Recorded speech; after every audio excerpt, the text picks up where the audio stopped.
I'm John Beaudin. You know Caleb Quaye, who worked with Elton John up until Mad Men Across the Water, and then came back for Rock of the Westies and Blue Moves, talks in this series a lot about his Elton John experience because those are the questions I wanted. Not as much with the Hall & Oates thing, but we do talk about the documentary, which is available now on Caleb's life called Louder Than Rock. Links in the description. You know, a lot of people say, well, there wouldn't have been an Elton John without Bernie Taupin. Perhaps. No one knows that for sure. But would it have been as good? Probably not, I would guess. I don't know.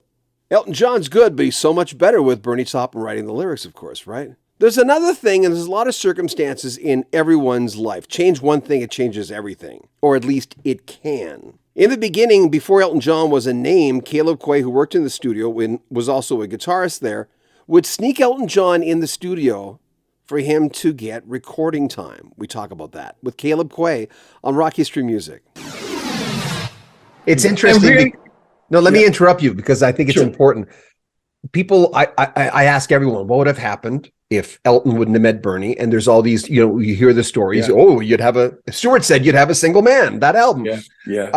But everyone has their different versions of that. It's not usually good, but what if, and you touch on it in the documentary, what if Caleb hadn't snuck them into the studio? All right.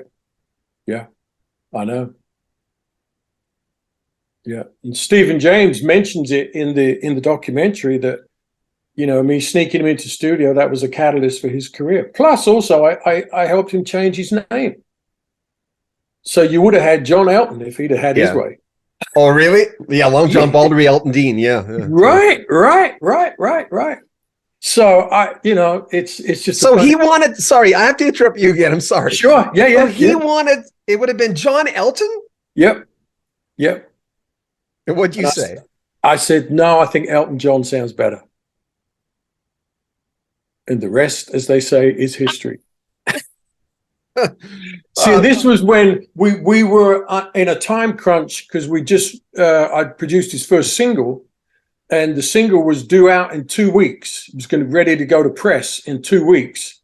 And so we needed to change the name, And so we had 2 weeks to come up with a name. So that's when all that scramble was going on.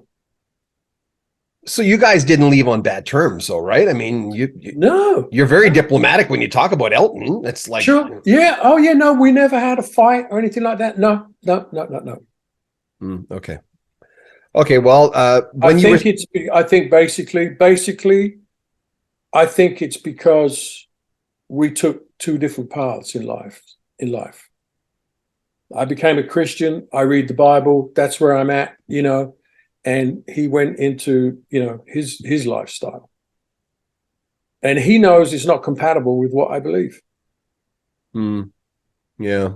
So when you were sneaking them in, you must have believed, or did you, what was your impetus to because you were risking your job?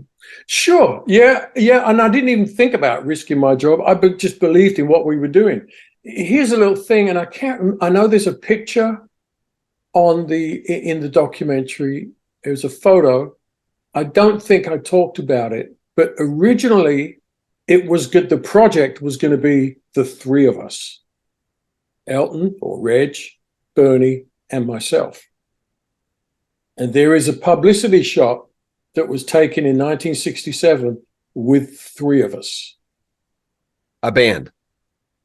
Yeah, just like spearheading a project to kind of, I was the producer, the guitar player. I was also co-writing some things with him, and of course, Elton or Reg and Bernie, they were the main songwriters, But that was originally the thing. So I was all in. I knew that we were doing something different, and the other thing was it was just a great opportunity for me to. I was learning my craft as a musician, as a producer, as an engineer. I was engineering the stuff as well, and so for me, I was like. I'm like a kid in the candy store here. This is a lot of fun. We couldn't wait to get in the studio. With I've seen the footage of Roger.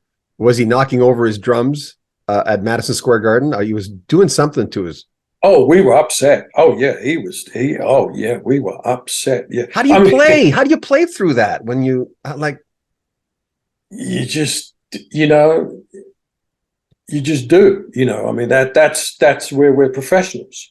Yeah.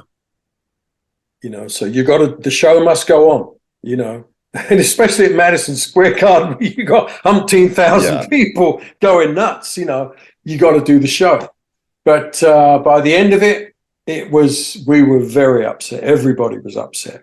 We'll have more from Caleb Quaye coming up tomorrow. Remember, his documentary is available on YouTube. The link to it, it's a great documentary, is in the description of this video. Remember, if you want to support the channel, there are many ways you can do that. You can subscribe to our channel, of course, share our videos, comment on them, like them. There are links in the description where you can make a donation or join our Patreon. Spread the word, baby. We'd love that. I'm John Beaudin. This is Rock History Music. Take care of yourself.